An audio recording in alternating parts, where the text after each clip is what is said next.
আমি গেছিলাম সাজেক ভ্যালি ভালোবাসা দিবসের দিনে। কি যে একটা অবস্থা ভাই, একটা কথা বলবো, রাগ করবেন আপনারা? না, যদি রাগ করেন তাহলে আবার জানাতের ওয়াজিব করবো, রাগ না করলে বলবো, বলা যাবে ইনশাআল্লাহ। বাংলাদেশের টুরিস্ট স্পট যেগুলো আছে, কক্সবাজার, টেকনাফ, খাগড়াছড়ি, পতেঙ্গা, সাজেক ভ্যালি, সুন্দরবন, কুয়াকাটা যেগুলোই আছে, আমাকে মাফ করবেন, বেশিরভাগ ছেলে পেলে এগুলো হোটেলে গিয়ে অবৈধ কাজ করে। ইভেন এটা কি লিগেল না ইললিগেল? কথা কি বোঝেন আপনারা? তো বলেন लीगल ना इलीगल? बट अगर पैसा दोगे तो सब कुछ पॉसिबल हो जाएगा। কথা ঠিক আছে না প্রিয় ভাইয়েরা?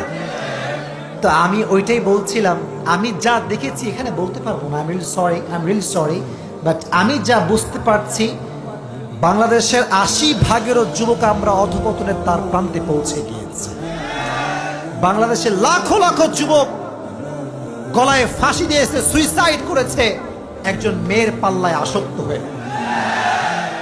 কোথায় আজকে যুব সমাজ? জান্নাতের চিন্তা আজকে কোথায় আমাদের ভেতরে?